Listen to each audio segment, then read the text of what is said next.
my fucking TV and save me the misery. And all you fucking goons, just grab a cold beer. The man of the hour is finally here. JD from New York, 206. It's time for Off the Script. JD from New York, 206. It's time for Off the Script.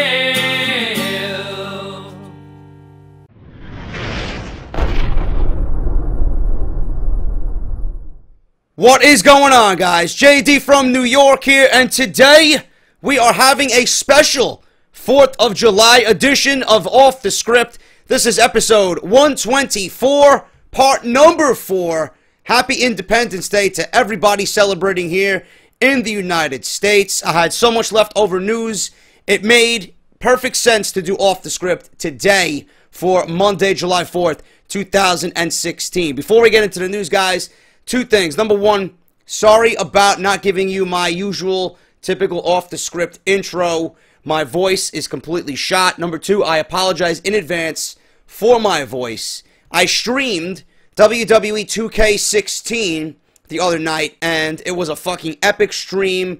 We got all the way up to the Elimination Chamber in what was probably the best Elimination Chamber pay-per-view of all time in WWE 2K16, minus the glitches that were plenty on stream. So if you guys missed that, that is the reason why my voice is a little sore today. Hopefully it'll be okay for Friday's edition of Off the Script, episode 125. But if you guys missed that and you didn't catch the stream, it is fully available live on my YouTube channel, uploaded fully, all 3 hours of the pay-per-view. Make sure you guys go check that out. Link will be down in the description, and I'll post an annotation right on the screen for you within this very video. But thank you guys so much for joining. If you are celebrating, have a good one. Pop open a cold beverage for me. I like barbecue sauce on my hamburger with a nice slab of cheese. Doesn't matter what type of cheese. Medium well for my burger, goon. Medium well. But I hope you guys have a good one, man. And before we get into the news, which we will talk about tonight's Monday Night Raw, rumors running crazy about Monday Night Raw tonight. I want you guys to take advantage of this Pro Wrestling Tees sale, man. You got 1 day, literally 1 day left to go. Another 24 hours, and this thing is done until the Christmas season of 2016. If you guys want to get merchandise, if you've been putting off getting merchandise, if money's been tight, you can get yours today, man, with 20% off using the coupon code AMERICA on my online shop via barber shop window through Pro Wrestling Tees, man. I'll leave you the link to my online shop down in the description below. 20% off everything on the site, man. The Goon City t-shirt, all 3 versions of Get Off My TV, the original Off the Script t-shirt. Make sure you guys go get your stuff today, man. 20% off. The sale lasts up until Tuesday at noon, and then it is over. So make sure you guys get your shirts today. 20% off using the coupon code AMERICA on Barber Shop Window and all Pro Wrestling Tees affiliated websites. Follow me on Twitter, JD from NY206. Subscribe to the YouTube channel. I don't know what the fuck you guys are waiting for. Same thing, JD from NY206. Beautiful, beautiful day yesterday for growth. Thank you to a certain YouTuber who wanted to start drama with me, who brought over several new subscribers due to his video, which he took down yesterday. I appreciate it, bro. Thank you for giving me a much more inflated number to wake up to this morning. I greatly appreciate your efforts and your concern about what we do right here on Off the Script. Thank you guys for that. Patreon.com/JD from NY206 if you guys want to continue the cause and join the team, man. Go on there, read the mission statement, and see what I'm all about and why I'm doing this and what I plan to do in the future as far as my content and my journey and my career here on YouTube. Thank you guys so much for continuing your pledge.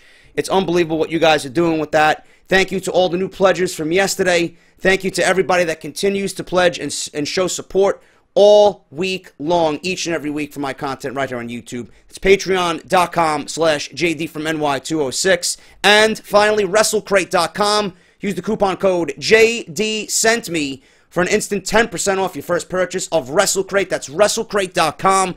And on Twitter at WrestleCrate. It's the #1 based subscription service for pro wrestling delivered to your front door, man. Unbelievable service those guys got. I'm still waiting on mine. Hopefully I get mine this week so I can do an unboxing for you guys before I go down to Atlantic City to go watch the fight with my best friend, the fight of Brock Lesnar and Mark Hunt at UFC 200. So that should be very interesting. Getting on with the news, guys, let's talk about Kurt Angle. Kurt Angle is in the news. Kurt Angle has been in the news. He was interviewed with Mark Madden in Pittsburgh, and he kind of let the cat out of the bag that he was returning to the WWE. We were all hoping he would come back to the WWE. We all want to see him back in the WWE, as we all consider Kurt Angle a part of the family. This is his home within the WWE. The matches that could be had with Kurt Angle are plentiful, man. You name it, up and down that roster. AJ Styles, John Cena, Kevin Owens, Sami Zayn, Brock Lesnar, Apollo Crews, Rusev, you name it. He could go against anybody and make it a dream match. But Kurt Angle, speaking of Kurt Angle, tonight we could very well see the return of the Olympic gold medalist himself. Over the past few weeks, there have been an onslaught of rumors surrounding the possibility of Kurt Angle returning to the WWE. It has been confirmed by Angle himself that he has spoken to both Triple H and Vince McMahon about a return. For a minute, the rumors cooled. However, the July 4th edition of Monday Night Raw has people talking once again.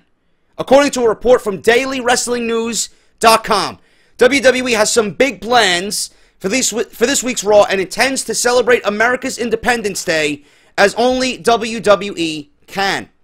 Now, WWE has announced that Raw will have an appearance by a former general manager of SmackDown. Who could that be? We already seen Teddy Long. We haven't seen Vicky Guerrero as of yet. It could very well be Vicky Guerrero, and all of this could be bullshit, you know? But the past few weeks, we've seen Teddy Long, like I said, we've seen John Laurinaitis. We've seen those guys return to help the hype of the upcoming brand split and roster draft that's going to be taking place on July 19th via the live SmackDown on the USA Network.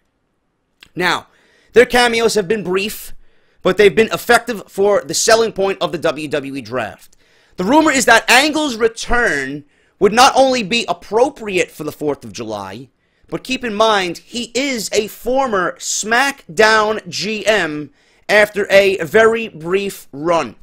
Of course, we don't know anything for sure until Monday night, but the ovation in Columbus, Ohio on Monday Night Raw would be an epic moment to make Monday Night Raw unbelievable. And they could certainly use a huge shot of adrenaline on Monday nights because the shows have been absolutely fucking awful. Now, last year, WWE had a fantastic idea of airing the Beast in the East event on Japan, or from Japan, on the WWE Network on the 4th of July.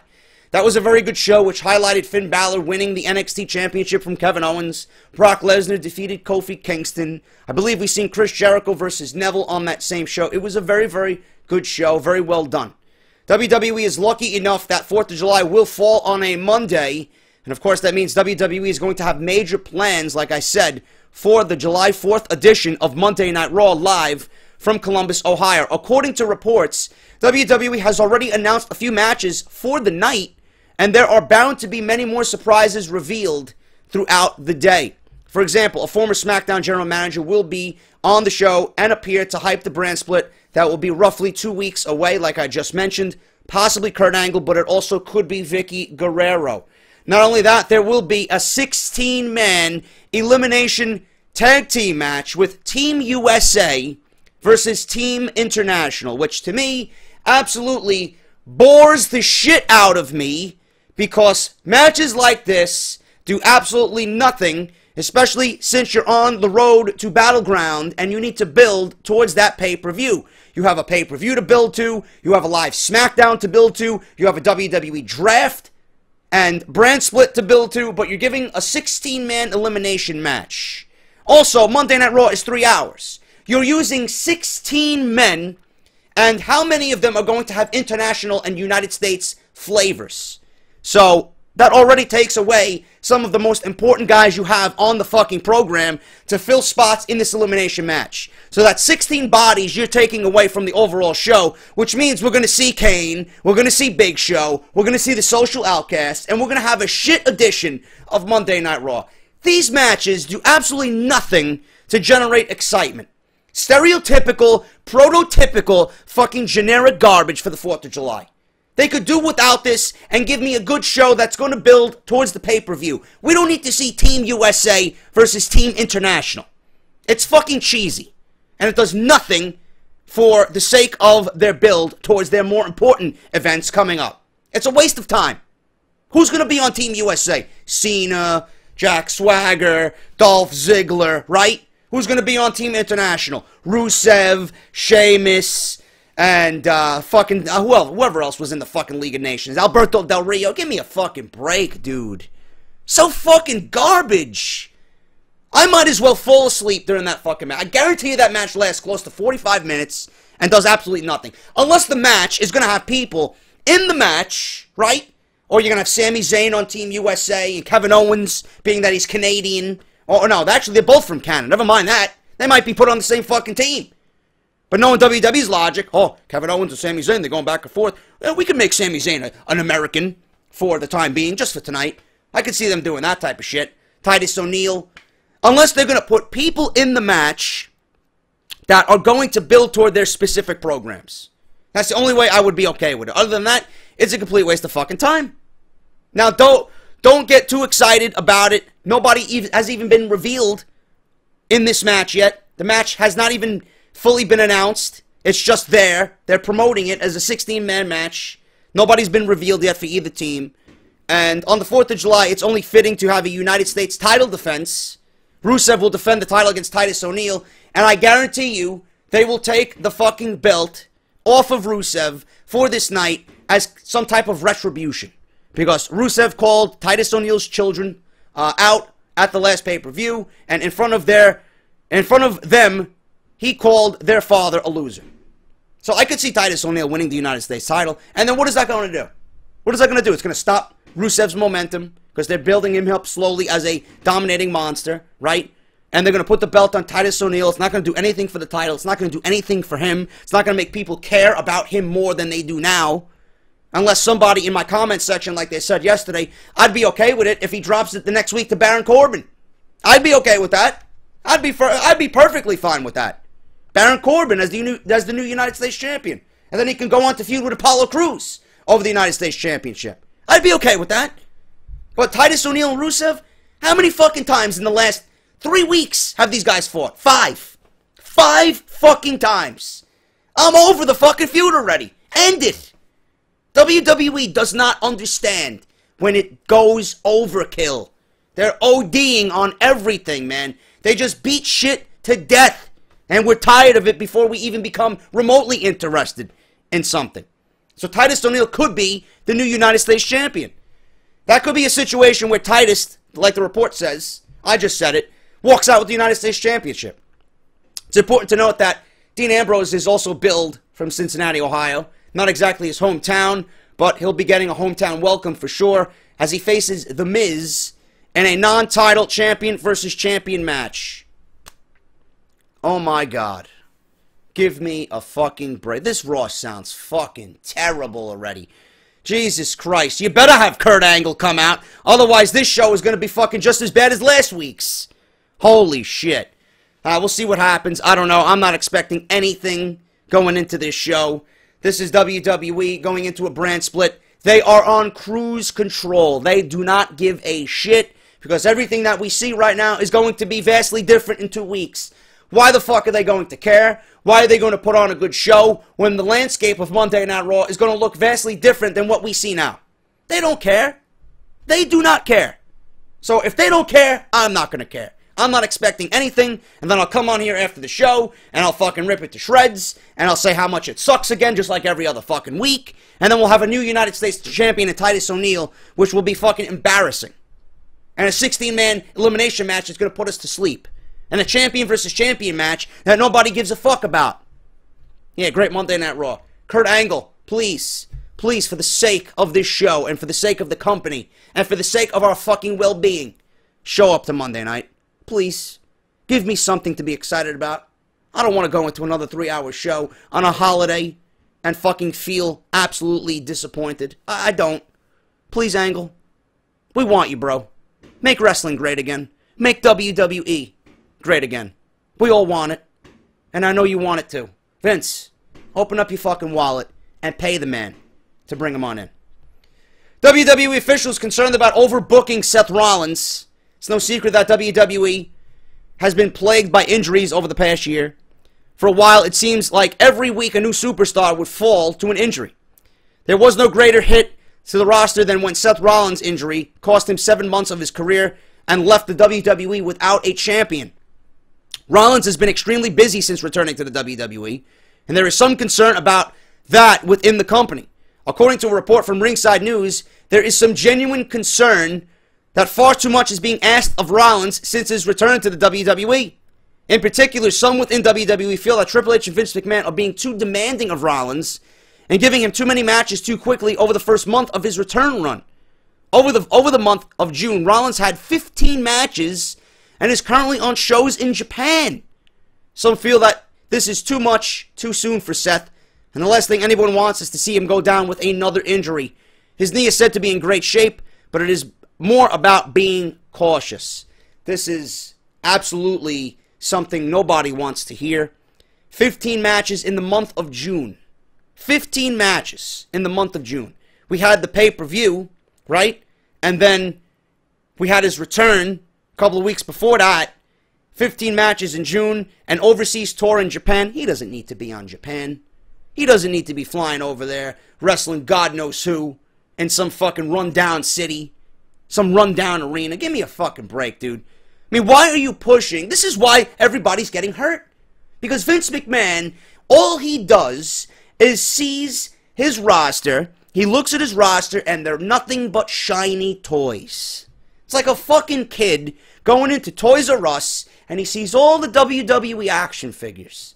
And Vince McMahon is that little kid going into Toys R Us, and he sees all the little action figures. And the little kid looks at the fucking package, and he sees the John Cena doll, and he sees the fucking Alberto Del Rio doll, and he sees the fucking Seth Rollins doll, and the Roman Reigns doll, marked at $24.99 because they're fucking well-constructed and beautiful. And he opens the box when he gets home, and he has a shiny new toy to play with. And he's going to put those toys to work, and he's going to bang them around, and he's going to make matches and become his own WWE creative genius. Roman Reigns is going to go one-on-one with John Cena, and they're going to fight over the WWE title. This is Vince McMahon. Every time a little kid walks into Toys R Us looking at the WWE Mattel action figures, that's Vince McMahon looking at his WWE roster. That's the best way for me to put it. They are nothing but shiny toys to Vince McMahon. And when those toys break, instead of going back to the toy store to go get a new one and pay another $24.99, Vince McMahon's toys, they're out for 6 to 9 months rehabilitating a fucking career-threatening injury. This is what Vince McMahon does to his roster. He puts them to work, and when they break, he fucking cries like a little kid. Don't overwork them. Do not overwork them. Rollins should not even be working house shows. He should not be touring Japan. He just got back from a fucking injury 3 months early, and you're already putting stress on the guy to the point where you're gonna fucking be asking for an injury. It's absolutely fucking pathetic.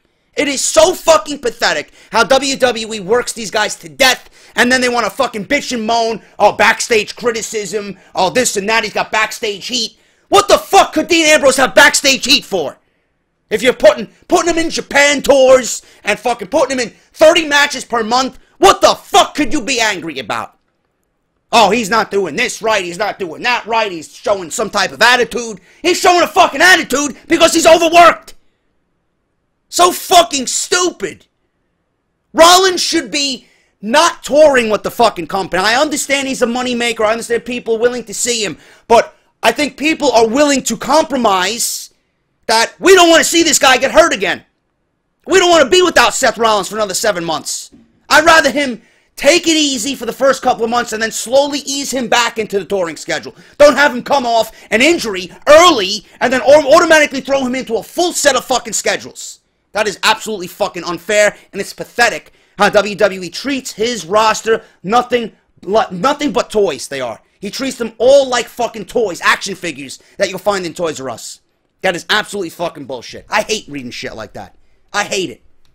Rollins should be taking it easy. He's said to be in great shape, But listen, you could have watched the Money in the Bank match. You could tell by Rollins, the way he was working with Reigns, that he was being cautious. Rollins didn't do half of the shit we're used to in that match. Because he's being cautious. This is his first pay-per-view match back. And why the fuck is he going to go all out? He knows he can't do everything that he wants to do right away. He needs to be comfortable with his legs. He needs to be comfortable with his body in the ring before he even attempts doing the shit we know he's capable of. But no, Vince McMahon says, fuck that. I need you. I want you. Blah, blah, blah. Puts him out there towards Japan. 15 matches already this month. Give me a fucking break. Give me a fucking break. You gotta care for these guys.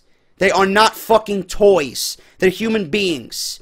They're real life fucking individuals, human beings. You cannot treat them as a fucking action figure. When they break, there's no going to Toys R Us and getting a new Seth Rollins. When Seth Rollins breaks, it's either he's out 6 months or his fucking career is ended. And then you'll have no more Seth Rollins. Which one do you want? You want a healthy Seth Rollins? Or do you want a Seth Rollins that's going to be home for the rest of his fucking life without WWE? Choose your poison, Vince. It's either you make him take it easy or you fucking have him get hurt, potentially. And it's going to happen. It is going to happen sooner than later. Shit like that pisses me off. Latest rumors surrounding Brock Lesnar and the upcoming draft.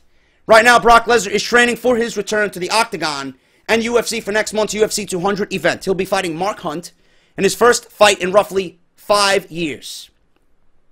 No matter what happens during that fight, the Beast Incarnate will be at SummerSlam on August 21st, but no one knows what brand Brock Lesnar will be a part of by then. According to a report from Ringside News, there have been several rumors going around that Brock Lesnar will appear on the first live edition of SmackDown that will serve as the WWE Draft on July 19th. However, these rumors have been proven to be wrong because the person that sent out that information also sent out another rumor that was proven to be wrong because about the Royal Rumble for next year. As of this writing, there is no confirmed news about where Brock Lesnar may end up in the WWE Draft. But there is some speculation that he may be one of the few superstars without a specific brand. It's possible that WWE superstars that are part-timers like The Undertaker or Lesnar will be left on the open market to sign to pay-per-view deals with either Raw or SmackDown to add additional star power and matches to whichever brand needs the boost. I don't need to say anything else regarding this review or this news article because that's exactly where Brock Lesnar needs to be. He needs to be on the open market. He needs to be a free agent. Guys like Angle and The Undertaker and Lesnar need to be free agents.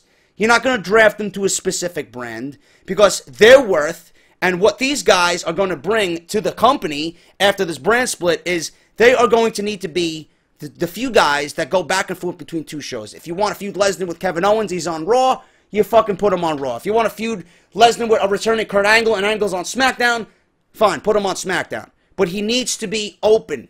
Open availability for The Undertaker or Brock Lesnar. That is the best way to go about it. You're not going to draft a Lesnar. You're not going to draft an Undertaker. Those guys are part-timers. They're too big. They don't need a specific brand. They're not going to be on the show all year round like the other guys.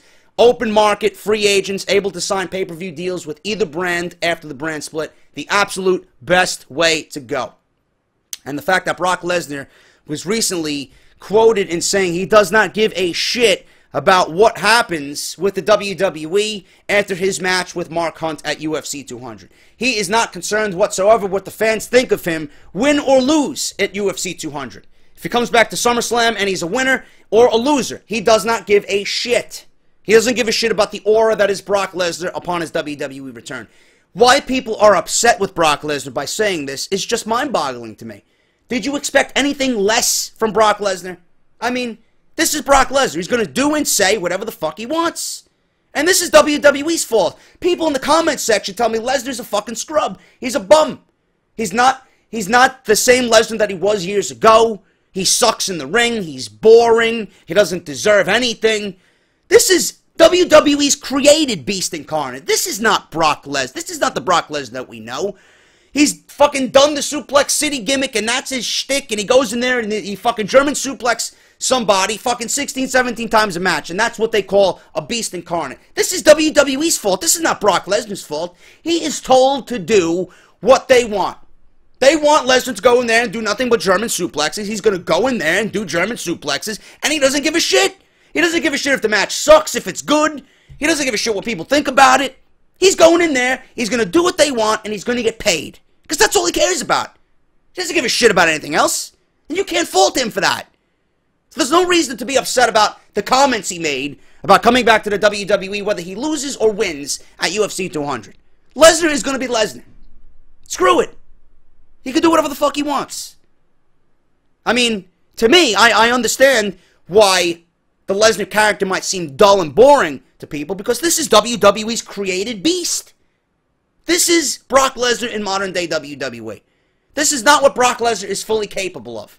And then you want to know why he wants to go back to UFC. He wants to push himself. He wants to test himself. He's not feeling tested in WWE. They haven't given him anything since the Undertaker storyline that he actually enjoyed. They put him in a feud with fucking Dean Ambrose. Who the fuck is going to enjoy being one-on-one with Dean Ambrose in a meaningless WrestleMania match that had absolutely zero fucking build and made absolutely no sense? I don't blame Brock Lesnar for wanting to go back to the UFC. He wants to push himself. He wants to be competitive. He wants to show people that he can do anything he sets his mind to. Whatever he's doing in WWE is not exciting him right now. And that's WWE's fault. That's not Brock Lesnar's fault. Because I know for a fact, when we see Brock Lesnar in the ring, and he's absolutely on top of his game, and he's in a competitive environment, you know for a fact the guy can entertain, and he's going to come out and give you a fucking great match. Look at the triple threat match at the Royal Rumble a couple years back with John Cena and Seth Rollins. Look at the match he had with CM Punk. Look at the match he had with Roman Reigns. Look at the matches he had with The Undertaker. The guy knows how to entertain. The guy knows how to get in there with somebody like a Rollins and fucking work his ass off. The guy knows how to get in there with somebody like The Undertaker, who's 53 years old, and he knows how to bring The Undertaker to a great fucking match that tells a great story. He hasn't been able to do that, and his last run in the company has been absolutely disappointing. That is not his fault. That's WWE's fault. Blame them. Finally, guys, to end this week's Part 4 of Off the Script, Breezango getting a ton of backstage support and a push upon repackaging forthcoming. For the second time in the last 3 years, the WWE has revitalized its tag team division. Now more than ever, they'll need to fortify and strengthen the portion of their roster that will likely be split in half. Some teams will be drafted solely to Raw, while others will be exclusively to SmackDown with championship belts potentially designed for both brands. Again, mistake. Absolute mistake. One tag team champion, the champions float between both brands, and you have teams separated for both brands. Because you need tag team action on both brands. You're not going to have the tag teams exclusively on one brand and then be void of tag teams on another. Unless they really have an idea and a plan to put teams and treat teams as a serious fucking threat. Like the Ascension, an absolute fucking waste ever since they debuted on the main roster. Make them into a serious threat because you need credible tag teams. Breezango, the reason why they're getting a ton of backstage support and a fucking repackaging is because the WWE is going to need tag teams if they are going to split the brands and add another set of tag team titles. Because otherwise it's not going to work. This will open the door for opportunity for tag teams like Breezango and among others. A quick glance at the landscape across the tag team division clearly sees the New Day as the head of its class. Big E, Kofi Kingston, and Xavier Woods have been champions for all of 2016 and beyond, and are currently in the infant stages of a feud with the Wyatt family. It's not yet known if the eventual culmination will see the tag team titles put on the line. Enzo and Cass and the club, Carl Anderson and Luke Gallows, have risen to the top of the division as well, basically swapping spots with the Usos and the Dudleys at present time. The Vaudevillains received 2 title opportunities within their first 3 months on the main roster despite a lukewarm interest from Vince McMahon and other top officials. The rest of the division finds the Lucha Dragons, Golden Truth, the Ascension, the Social Outcasts, the Shining Stars, unless WWE has completely fucking scrapped that gimmick as well, and Breezango. The quality versus quantity debate will heat up as the brand split draws closer. Now, it seems, however, the Breezango team, made up of Tyler Breeze and Fandango, is experiencing just the opposite of the aforementioned Vaudevillains. They might be low on the totem pole right now, but according to a report from Cage Side Seats, they have a ton of support from WWE officials, specifically, and most importantly, Vince McMahon himself. While on the surface it may appear that Breezango doesn't have a significant future, Breeze and Fandango have impressed enough with what they've been given that this won't be the case for long. Expectations are that Breezango will be receiving a makeover in the not-too-distant future in an attempt to portray them as a more serious and formidable tag team. In Vince's eyes, Breezango, which they need a new fucking name, by the way, because I can't stand that fucking name. They need to come up with something unique for these guys instead of taking fucking a mixture of their names and lumping them together. I mean, the only time that ever worked was Jericho. That's the only time that ever worked. Because it fit those guys and they had a fucking awesome theme on top of that. And one of the few times I did not mind the Big Show on my TV when he was when he was in a tag team with Jericho. I actually enjoyed that tag team. Anyway, Breezango is the essence of one of his favorite phrases, in that they're made, or that they've made chicken salad out of chicken shit. So this is, according to Vince McMahon, that Breezango has turned chicken salad out of chicken shit.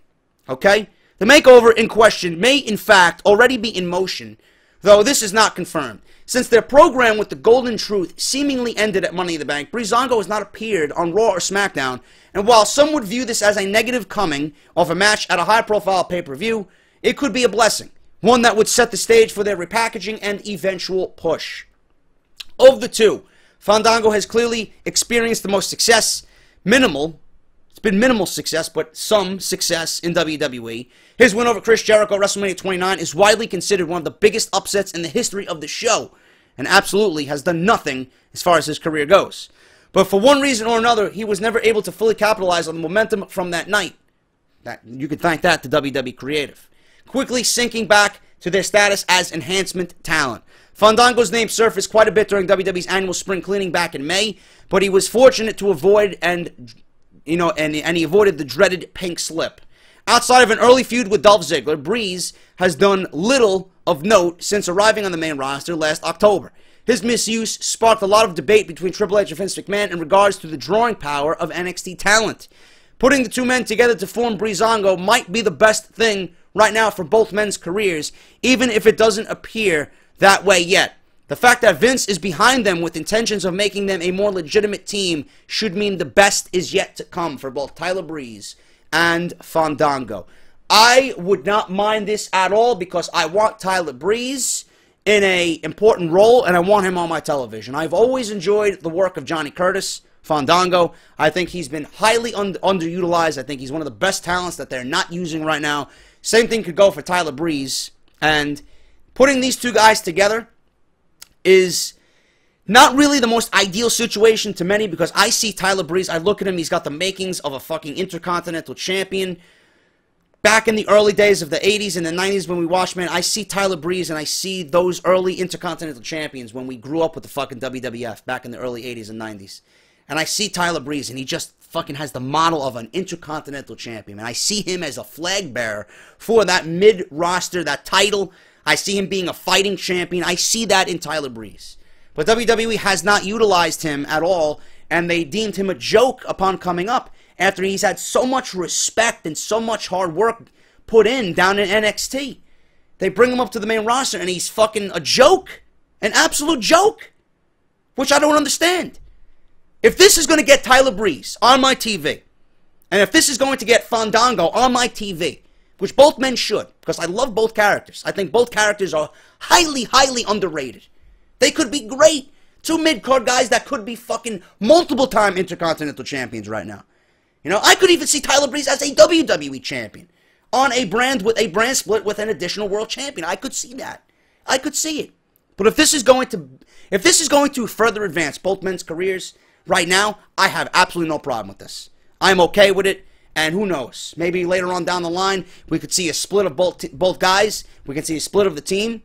And maybe they go both on their separate ways. And they both find eventual success after being successful together. I can only hope.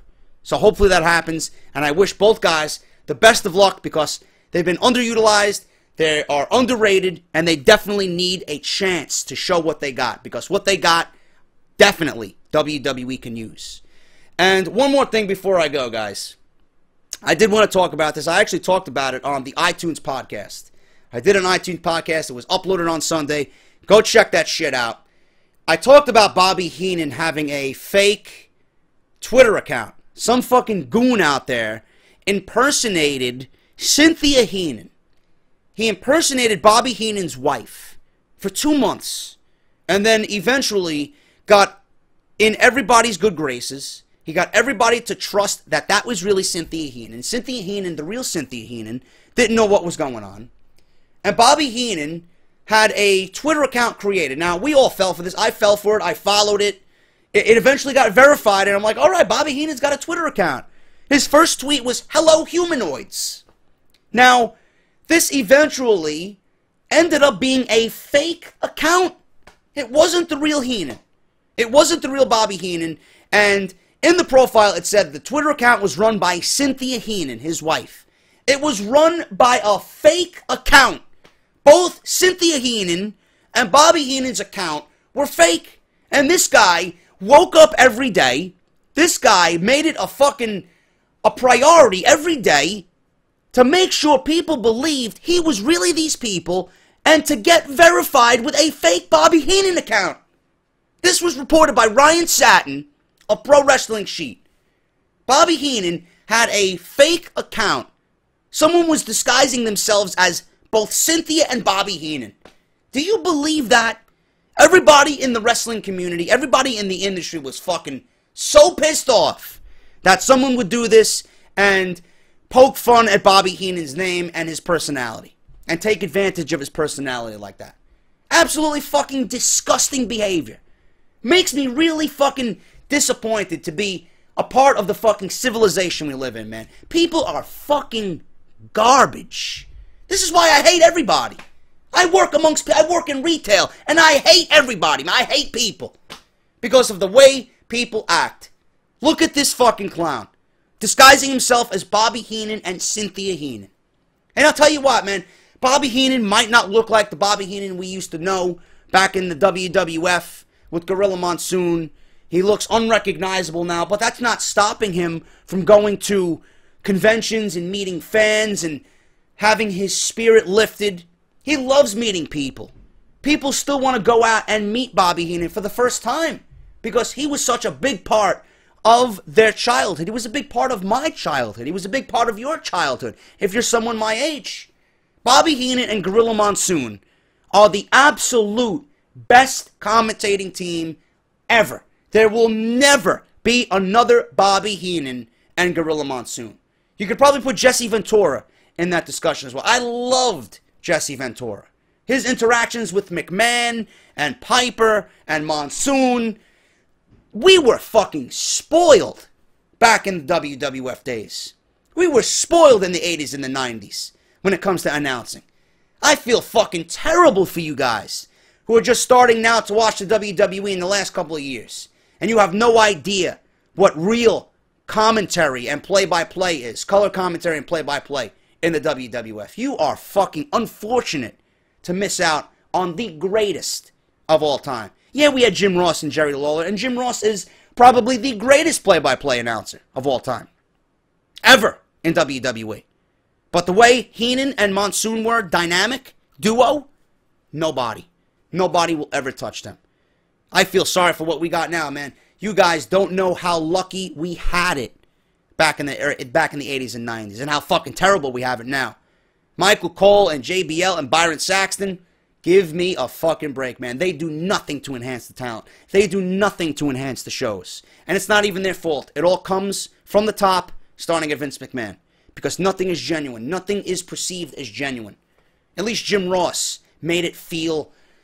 You know, back in the day when Jim Ross was there, they didn't know anything going into anything. Because they wanted a legit shock so that when they're commentating and they're fucking doing the play-by-play, it's coming off as they're surprised and they're going to call it like a real sporting event. These guys now, reading from scripts, feeding lines into the headset, that shit didn't happen back in the day. That didn't happen back in the day. That's why we always are fucking thirsty for Ronaldo and Graves, because we want that Ross-Lawler dynamic back in the Attitude Era. That's the closest we've come in the modern day WWE with Graves and Ronaldo hopefully being paired together on SmackDown. But Bobby Heenan, I love Bobby Heenan, man. Nobody should ever desecrate the name of Bobby Heenan and meddle in the personal affairs of both he and his wife. That's fucking disgusting behavior. Absolutely disgusting behavior. The greatest of all time is Bobby Heenan. him and Monsoon will never, ever, ever, ever be duplicated. And if you guys don't know who I'm talking about, if you don't know Heenan and Monsoon and you never experienced what they did together for WWF back in the day, I highly urge you to go watch anything from the 80s and the 90s, especially up until 1994 when Heenan left for WCW. Anything before that, man. Anything from the 90s on. 1990 through 1993. Absolutely fucking amazing, both guys. Unbelievable. But that's it, man. That's all I got.